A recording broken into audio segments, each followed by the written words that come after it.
Essere capitale italiana della cultura. Vicenza lancia la sfida con un dossier dal titolo fortemente evocativo. La cultura è una bella invenzione è il titolo del nostro dossier con il quale siamo stati ufficialmente ammessi dal Ministero a questa gara nazionale per candidarsi appunto Capitale Italiana della Cultura 2024. È una frase che sembra retorica, che sembra scontata, in realtà nasce dalle invenzioni palladiane, dai 4 libri sull'architettura di Andrea Palladio.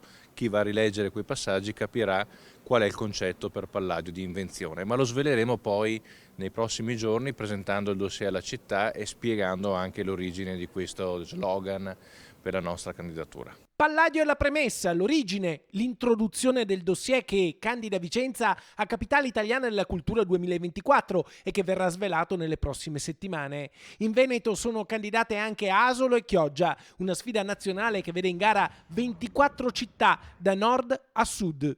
E da qui a marzo ci sarà la selezione che vedrà entro il 18 gennaio le prime 10 finaliste, dopodiché la vincitrice entro il metà marzo. A sostegno della città del Palladio arriva anche un endorsement prestigioso, quello di Ivan Fischer, compositore e direttore d'orchestra ungherese di fama internazionale, sedotto dalle linee palladiane e dal carisma del teatro olimpico che considera unico al mondo.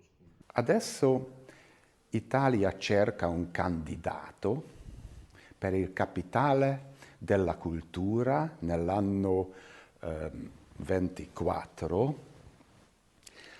Allora io credo che la città ottima è Vicenza, perché Vicenza è una bellissima città, grazie al Palladio.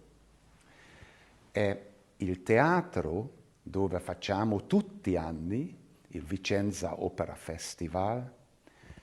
Il teatro olimpico è il più bello teatro del mondo.